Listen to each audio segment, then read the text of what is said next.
Thank you for checking out today's video. My name is Ryan Dossie. I'm a buy and hold investor with 150 units in the Midwest.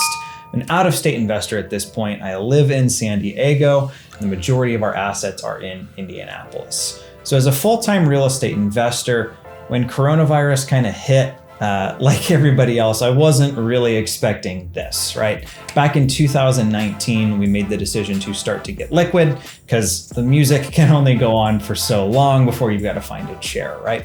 So in today's video, I want to talk about what we've noticed in the market that was kind of surprising and kind of unexpected.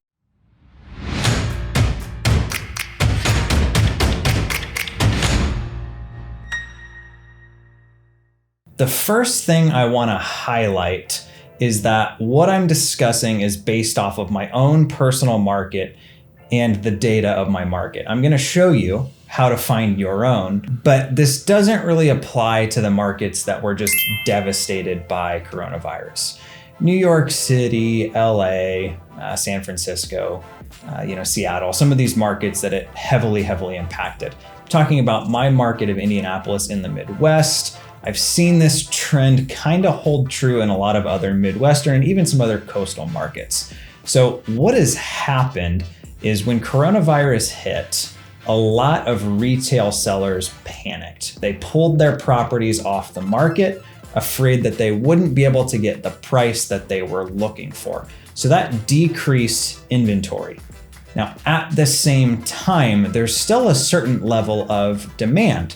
So for instance, my wife and I got our PCS orders. We're moving from San Diego to Pensacola, Florida. Whether we like it or not, we've got to move. So you still have people, starting new families, getting married, wanting to become homeowners, job transfers, things of that nature. People are still looking for places to buy.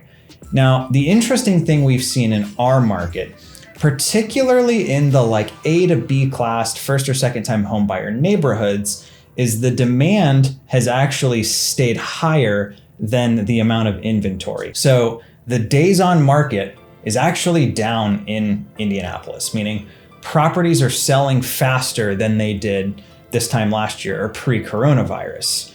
The other thing that's super interesting that we've seen on our own fix and flips, our properties are selling at a premium as well.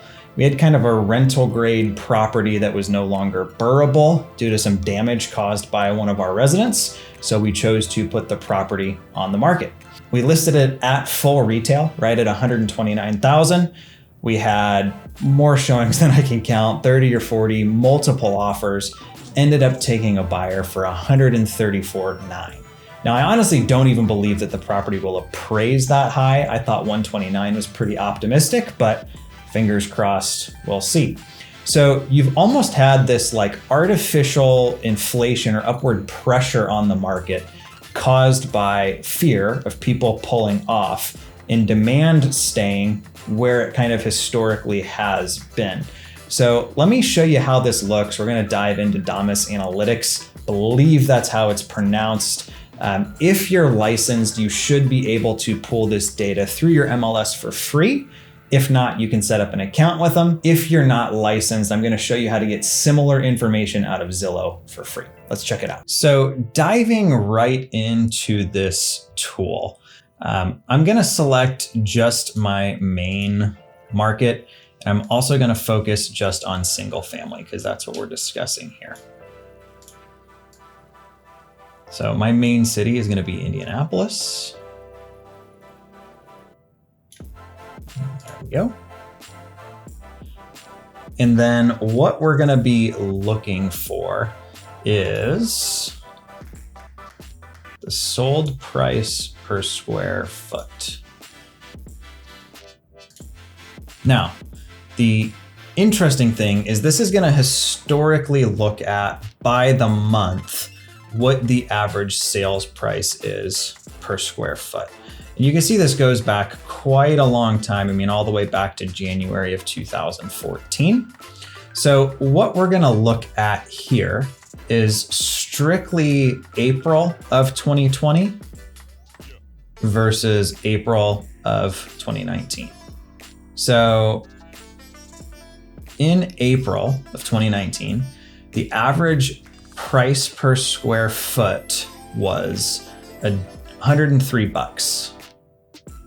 In January it was down, February, March. Look at this though, up to 117. So same period last year, we're up 14.4%. From $103 up to $117. So what that means is all across the board, all asset classes considered, there's been some substantial appreciation that hasn't been affected by the market yet. The next thing I want to look at, and this is still just in Indianapolis, just with single family, is the days on market. How long is it taking a property to sell? Now, back in April of 2019, so pre-coronavirus, 12 months ago, back when we could hang out with friends and all that fun stuff, the average days on market was 40. Now, if we look at now, we're at 34. So that represents a 15% decrease in the amount of time that it takes to sell a property. So what that's showing us overall is that because there's less inventory, the inventory that's out there is selling faster, and it's also selling for a premium. So super, super interesting. And I don't think not at all what any of us expected kind of when this whole thing started. If you're not licensed, but you have a buddy or maybe a friend or a family member who is, I would highly recommend trying to get this data from the MLS. It's always going to be better, hotter, fresher, and more accurate. But if not, you can definitely use Zillow. So if you're not licensed and don't have access to it, Zillow is actually super, super generous with the data that they give you for free. So if you go to zillow.com/research/data, you can access all of these different things on a national level. So the big thing that you would be looking for in your market is going to be your days on market and your price per square foot if you're looking to look at the same data I was looking at. So Zillow has in here this Zillow Home Value Index per square foot. It's the typical value of all homes per square foot, calculated by taking the estimated home value for each home in a given region and dividing it by the home's square foot. So that's awesome. Now, what's actually really, really cool with their data is you can even break this down by zip code. So if you're looking for particular zip codes to target, you can do that. You would simply click, wait for it to download. So you can literally see, and we've got literally all of the United States in here. And the data actually goes back as far as 1996 and as current as the end of March. So it's kind of when all this started, at least gives you a pretty decent idea. You can do the same thing by looking at inventory and sales, again, by state, county, or city. So if you're curious if this opportunity exists in your market, I would absolutely look into the data. So if you're a fix and flipper or a wholesaler, there's a pretty good chance that opportunities like this exist in your market.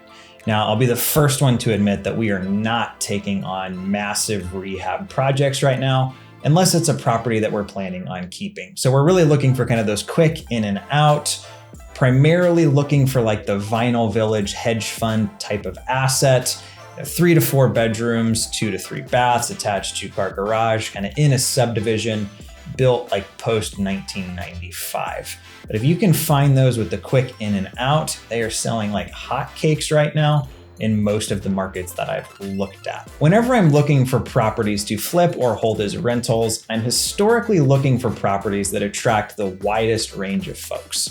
So a 1-bedroom, 1-bath, or a studio house or apartment isn't all that appealing to most people.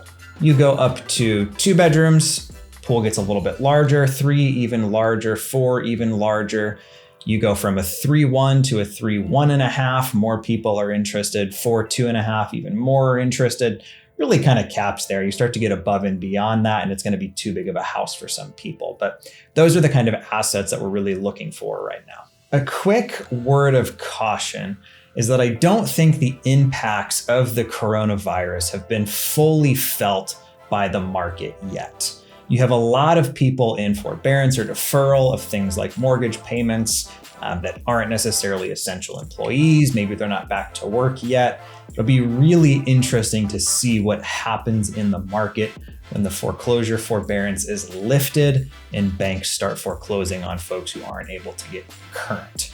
So this is really kind of one of those things that we're monitoring on like a week by week, month by month situation. But in the meantime, I'm going to show you how we are capitalizing on the opportunity that has presented itself.